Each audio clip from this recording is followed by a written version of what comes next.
I wasn't spending enough time with my family. I wasn't home enough. I was too concerned with making ends meet, so to speak, being the best neighbor on the block kind of thing, making all that money. And that's just not the important part of a marriage or a family.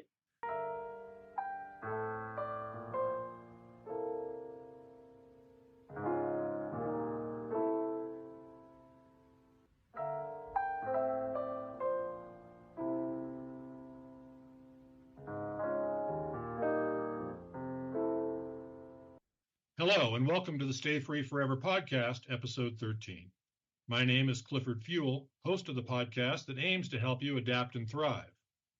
The podcast has been on a 3-month break, and I'm happy to return with a guest who is just the sort of person we like to talk to. Just because a person had a great childhood with his younger siblings in small-town America and was raised by stable, loving parents, success by traditional measures is no guarantee. Success of a very different nature, ultimately, could come even 60 years later, as appears to be the case for my guest today. Armand Louis Mullendore, who goes by Corkey, has spent over 27 of his 68 years in one form of incarceration or another. His most recent stint was a 12-year stretch in federal prison in Lompoc, California, for conspiracy to possess and distribute methamphetamine. Since then, Corkey has had 2 chances to finish up his sentence on the outside, and each time he has violated the terms of his probation by drinking. Corkey was born in 1955 in Gray Bull, Wyoming, the son of a seismologist father and a homemaker mother, who raised Corkey along with his younger brother and sister. At 14 years old, Corkey got a job as a cook at Calico Pizza in Wilson, Wyoming, near Jackson, and has enjoyed working in the food service industry, plus a few others, ever since. I met Corkey earlier this year when he joined my cognitive awareness Zoom class that was assigned to him by his probation officer. Although Corkey looks the part of the seasoned lifer right out of central casting, lean, weathered features, white hair, white mustache, he is in person cheerful, good-natured, articulate, and polite. And for what it's worth, which is a lot, Corkey is one of the very few of my federal probation Zoom class students who was early to every class and who completed his 65-page workbook weeks ahead of its due date. Welcome to the Stay Free Forever podcast, Corkey Mullendore. Hello, Cliff. Glad to be here. Well, thanks for making the time to do it. How'd you come to be called Corkey, Armand? It's my granddad's name. He gave me that name. I was born premature, and he said when he seen me in the incubator, all he could see was my nose and my pecker sticking up, and he said, "Isn't that a corker?" That's the story I was told, Cliff. And so it's been Corkey ever since. Armand is my real name, and when somebody calls me that, I know it's some kind of official entity, so I really try to avoid that. I had nicknames here and there. One guy called me Willie, like Willie Nelson, and most of them just called me Cook. One of the things you wrote in your workbook at the end, it said, how are you going to not go back to prison again? And what you wrote was very simple. Remember my roots. I'm not a bad person. Talk about your roots a little bit. I grew up in what you would call the old days, where it was all about family, hard work. The guy took care of things, and mom stayed at home, and those sorts of things. And it was a much simpler life. Wasn't so fast-paced. You did most everything yourself, and it was a lot more comfortable than nowadays, for me anyway. Along the way, though, my dad told me that I've lived in every state this side of the Mississippi River. Where do your earliest memories come from? I think I was in first grade or so in Forsyth, Montana. That's kind of where I remember the most. Cold and miserable. I remember that. It was a 3-story brick building, and it was just always miserable cold. We traveled a lot. My dad pulled a mobile home. He pulled it with an old Jeep wagon. So we lived in the mobile home. But it was enjoyable. Those trips across country, like from Forsyth, Montana, we went to Pecos, Texas, all the way across the country. And as kids rode in the far back of the Jeep, and we sat back there and played, listened to music, on the radio. And, didn't have tape players, none of that. And we pumped our hands so we'd get the 18-wheelers to honk at us, all those sorts of things. It was a lot of fun. We had good time traveling. How old were you when you hit Wyoming? I moved there in 1968, I believe. I was in 5th grade. I remember riding my little Stingray bicycle back and forth to Jackson from Wilson. You know, we hitchhiked around, didn't have any trouble with that. Everybody picked you up. Fishing a lot, floated the creek. We had a canoe. We could go up and down the Snake and on Fish Creek and Flat Creek. In the wintertime, we'd ice skate on the creeks and lakes and things. And of course, you know, we'd go out and shoot birds and stuff with the 22, those sorts of things. Try doing that today. Yeah. There's just too much humanity up there now. You can't walk out into the woods anymore. There's a house there. Yep, it was really nice back then. When you were 14, you got a job at Calico Pizza. What was your first responsibility there? Well, you know, Calico, before it was anything, was an old church that the owners brought up from Moose, and they built a bridge across the creek there and moved the whole church in there and set it up. And my brother and I helped him float the logs in on the creek just to put the bridge in. So we were there right from the beginning. And then when they got it up and running, they gave us an opportunity to cook. And then we go over, we had our own set of keys to the place, and we go over and vacuum it every day. And got to listen to the jukebox for free, that kind of thing. All the Coke we could drink. I did that until I started high school. When I started high school, then I got in a mentor program and started working at, it isn't there now because it burned down, it was the old Cattle Baron restaurant right on the square. There I was the prep cook. I made bread and salad dressings, and I could help with the grill and all that sort of stuff. I worked with some really good people there. The guy that owned it, his name was Ron Hansen. Gosh, I just idolized that guy. He was a great dude. Really good cook, good businessman. He'd take me fishing and hunting and stuff like that. What makes a good boss, in your opinion? In my opinion, you have to trust in your people.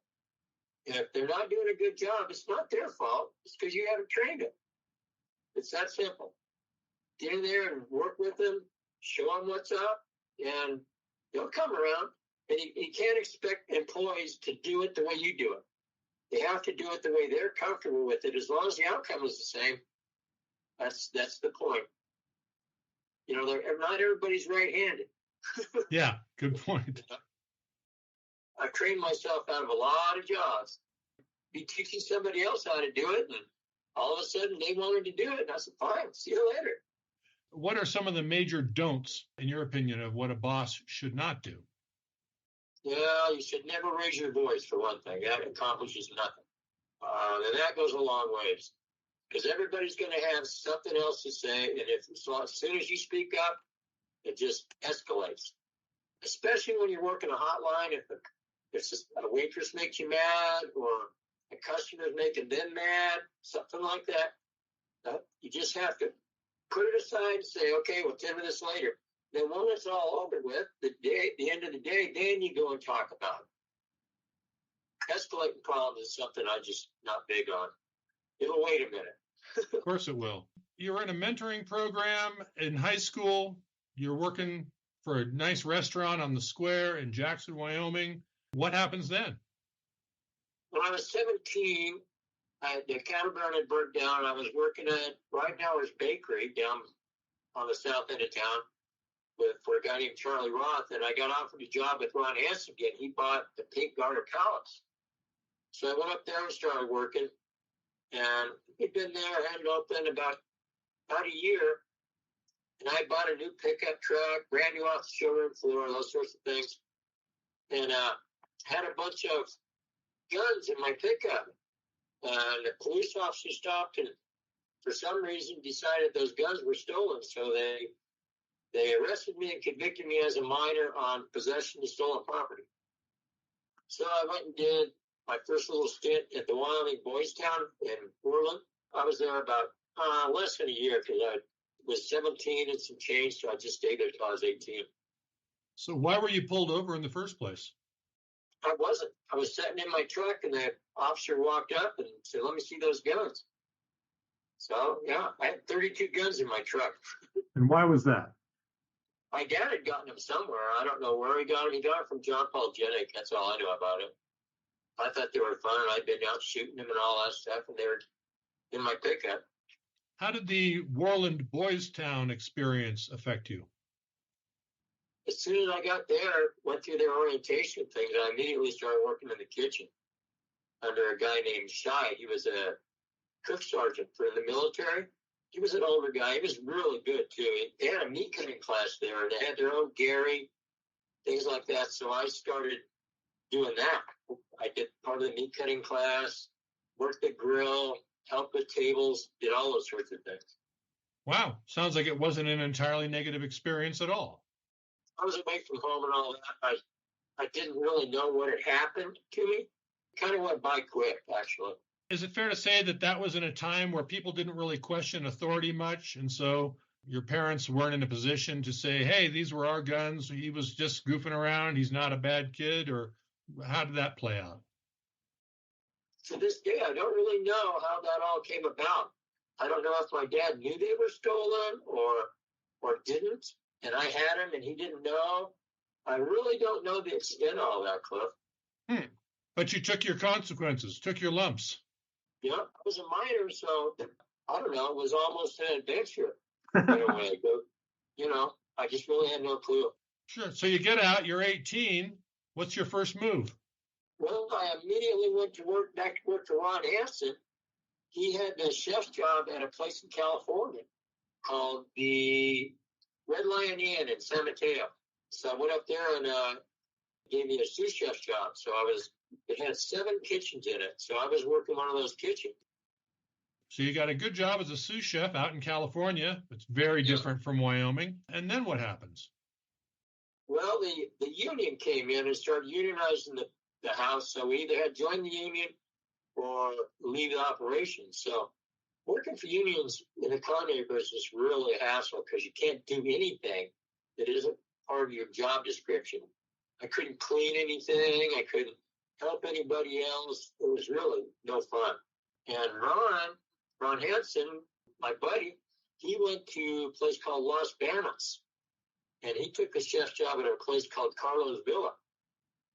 So he invited me to go down to Los Banos. So I went down there and took the sous chef's job with him. About 2 years later after that, I came back to Wyoming because my mom passed away.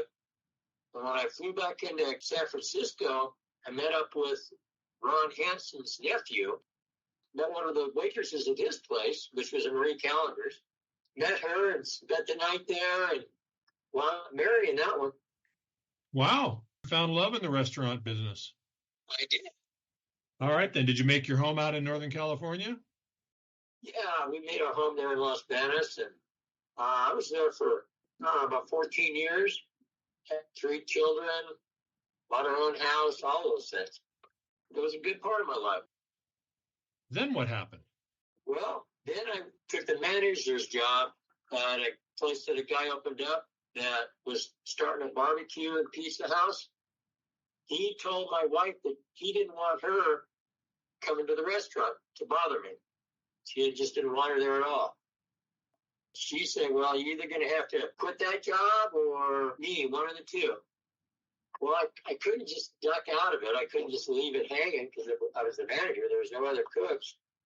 For some reason, me working all the time, and I'm not sure how that all happened. Anyway, she filed for divorce. Like I said, I was of the old school where I thought my job was just to work all I could and bring home the bacon and mow the lawn, that just doesn't do it. That doesn't take care of a family at all. That divorce was really traumatizing. It just took everything out of me. So I pretty much waited right off the far side cliff, started doing drugs and drinking, and lost a job or two. And I was 40 then, 40 something. I don't remember exactly. Living on the streets and had no job, no money. I was skinny as a rail. I was in bad shape. So I called my dad. He was down in Forsyth, Arizona. And I said, Dad, I need a break here. So he sent me a bus ticket to Quartzsite. I got on the bus with a brown paper bag with everything I owned in it, and off I went. Sure was nice to see my dad. He saved me. How did Quartzsite treat you? Portside was another good deal. I went to work in a place called Bill Truck Stop. He had 3 restaurants, 3 truck stops in Arizona. I wound up staying there about 5 years. Wound up being the general manager over all 3 operations. My cooks kept coming to me and saying there's no help. We don't have enough people. I said, where is everybody? They all called in sick. He said, well, they don't have any drugs. So what are you talking about? And that was the first time I crossed methamphetamine. So I said, well, let's fix that. And I just went and bought a big sack of it for them, and then everybody was happy. But that caught me my little beef in Arizona. It was a little 2-year stunt there. One of the employees, I don't even know who, got arrested and then did a controlled buy.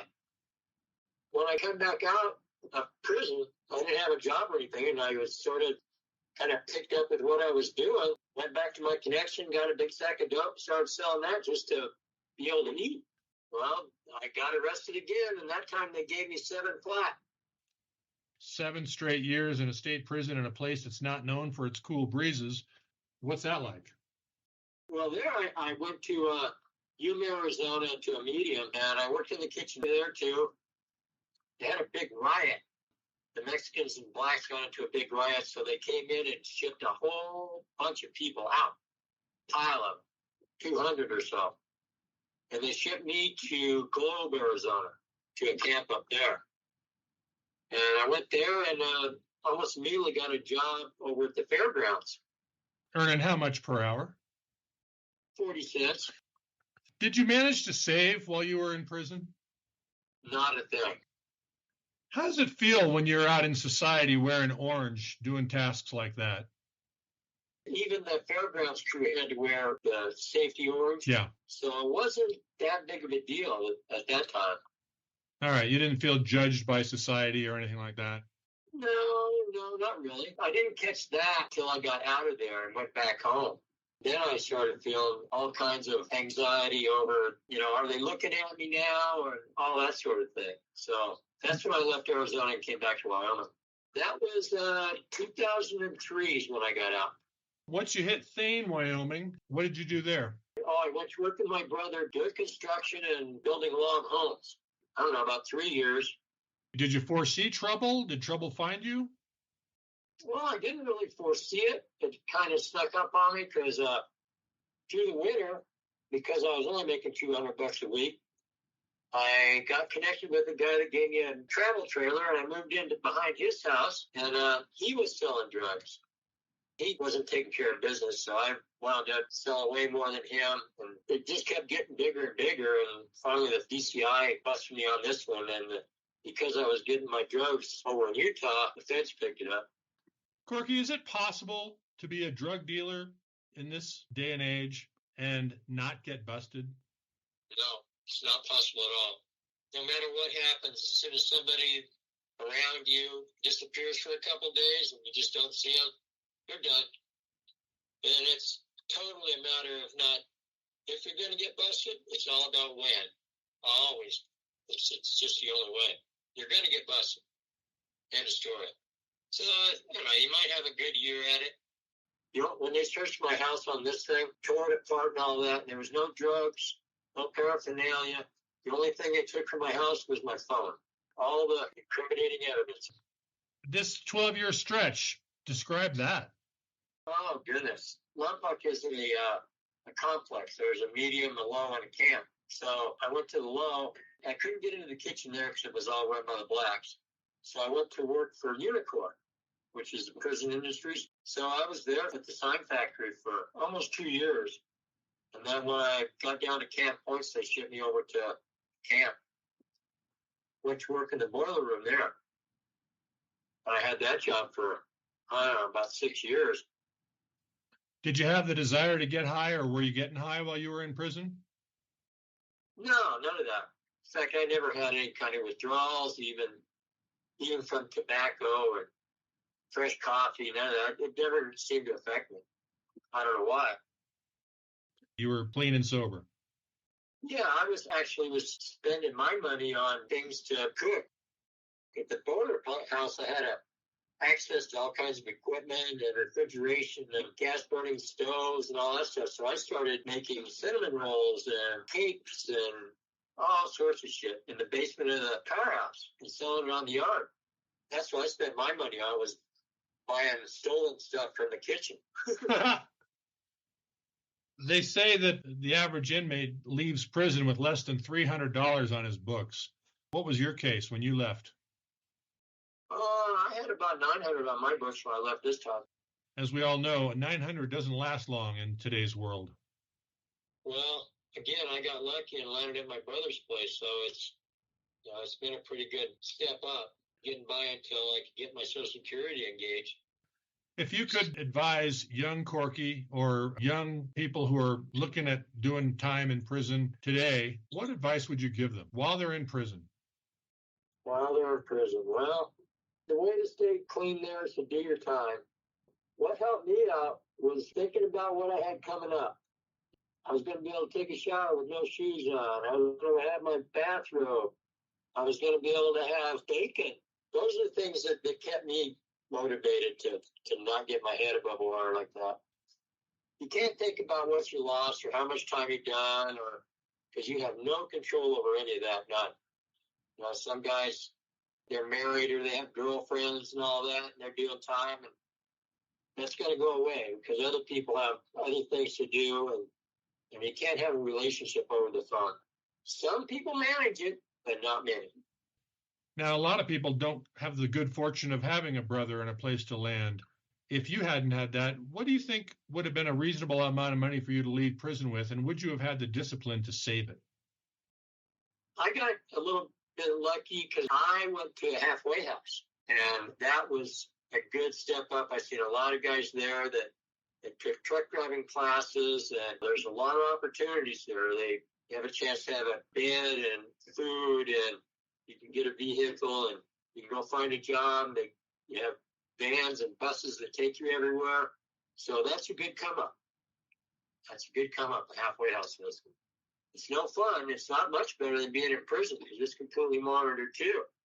But the halfway houses are a good gig.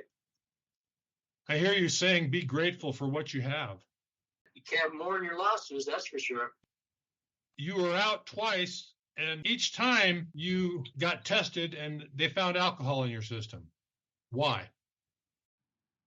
I don't know exactly. I guess I was trying to give myself a bit of a reward for doing well, and that's not applicable. You got to find a different way than drugs or alcohol to give yourself a reward. Are you an addict?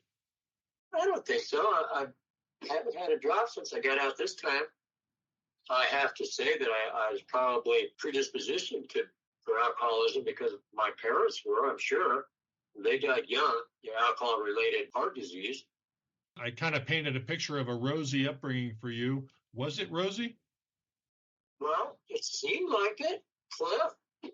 I don't really have anything to compare to that, to tell you the truth. I wasn't abused, I don't think. I don't know the answer to that. It seems like the big moment for you where things kind of went south. I mean, 27 years of your life spent in prison is darn near a third. Yeah. It seems like the big catalyst for that started when you got divorced. It was. That floored me. So what would you advise someone in your position back then to either avoid the divorce or not fall so hard after the divorce? How would you counsel someone knowing what you know now? Well, Cliff, I think everybody is different. For me, that it was such a shock to me that that's how I managed it. I could have survived it better had I thought about it differently. Had already determined that I wasn't doing the right thing anyhow. I wasn't spending enough time with my family. I wasn't home enough. I was too concerned with making ends meet, so to speak, being the best neighbor on the block kind of thing, making all that money. And that's just not the important part of a marriage or a family.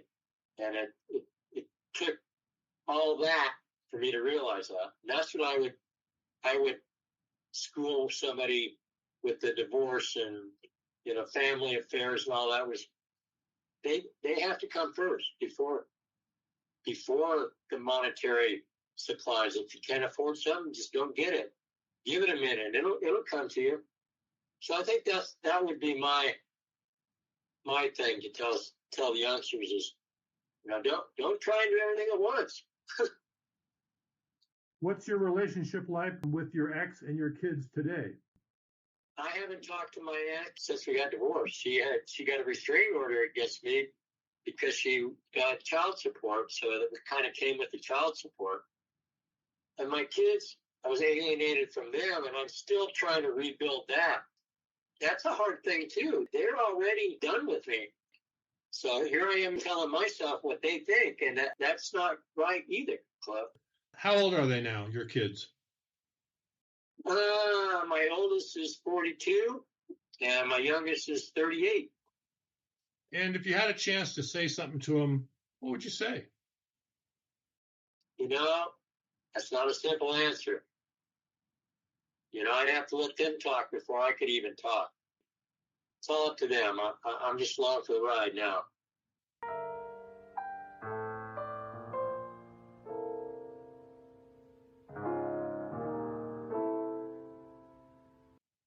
There are 3 parts to the Stay Free Forever podcast. And the second part has me quote from a course that someone else has taken and share what someone else wrote in their workbook or online course and get your opinion on it. You ready to go for that? Sure.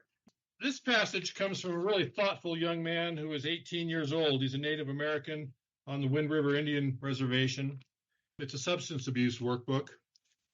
He took his workbook so seriously, it was packed full of extra pages that he wrote some of his answers on. He said this: I look back on my childhood as my parents and grandparents were really pushing me to be good in school, which I thought was all right because it felt rewarding to myself that I'm doing good. The only obstacle that I have to overcome is staying away from the influences of drugs and alcohol, which really took a toll on me with the law. I know right from wrong and the negative and positives that come with it. And I find out that knowing my emotions come back very slowly, which makes me feel better instead of using the drugs and alcohol to numb these emotions. One of the things we did in RDAP was learn to name our emotions and feelings. And he pretty much hit it right on the head there. Doesn't matter what you call it, whether you call it feeling bad or not feeling right or spidey sense or whatever the case may be, but you have to know what's next. When you get that emotion, are you going to hang on to it and sort of feed off of it? Or is it time to let it go and not do that? Pick up on something else. Because not all emotions are bad, So you said all the right things. Naming your emotions is a good thing. I had to learn to do that too. Through grief and trauma, my divorce was so traumatizing. Once I figured out in RDAP that it wasn't all my fault, it takes 2 in marriage and in divorce. So, yeah, that's what got me by it too, is being able to name my emotions.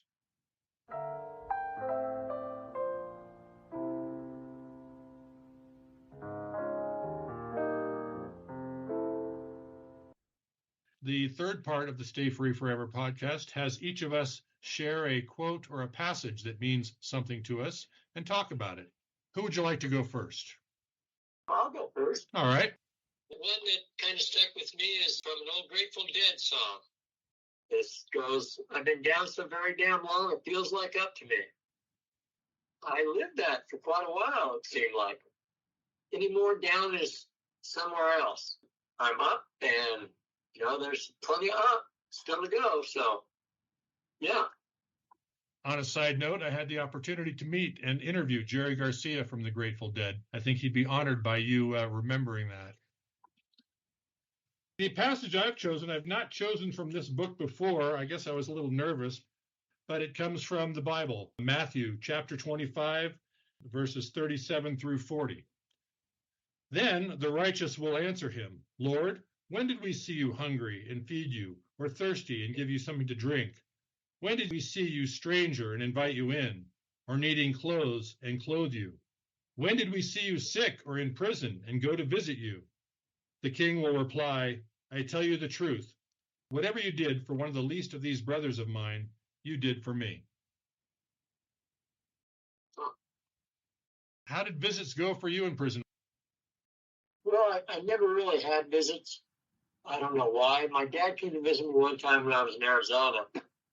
I kind of did on my visiting over the phone, what little of it I did.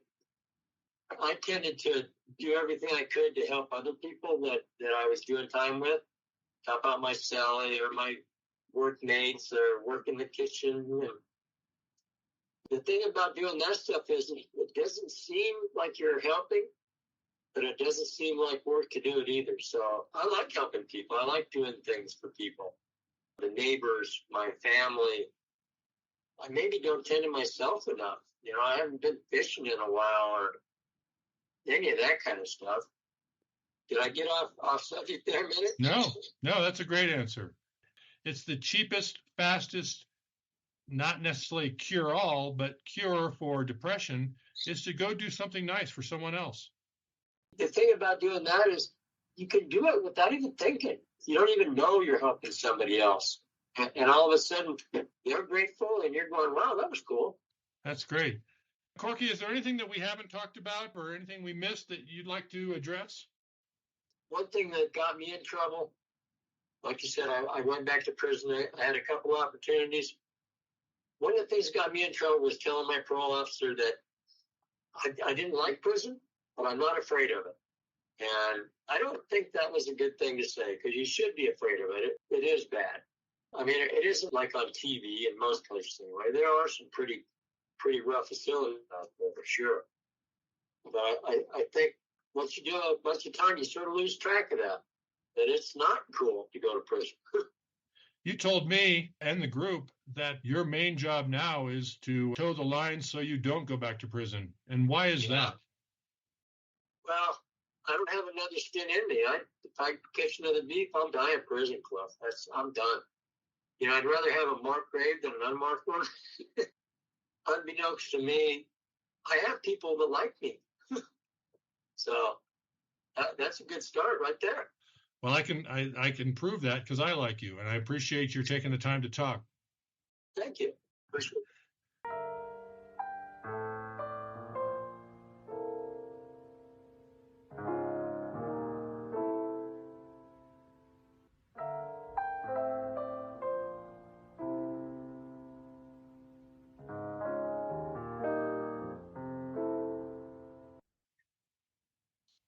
The Stay Free Forever podcast is recorded and produced by Clifford Fuel, owner of Stay Free Forever, LLC, a Colorado and Wyoming company. Stay Free Forever provides adult and youth life skills courses via both e-learning and mailed workbooks, plus Zoom classes for any age group. Our theme music was composed and performed by James Benjamin Fuel. Editing and technical assistance are provided by Mary Tulin. My name is Molly Moore. For more information, go to stayfreeforever.com or email clifford@stayfreeforever.com.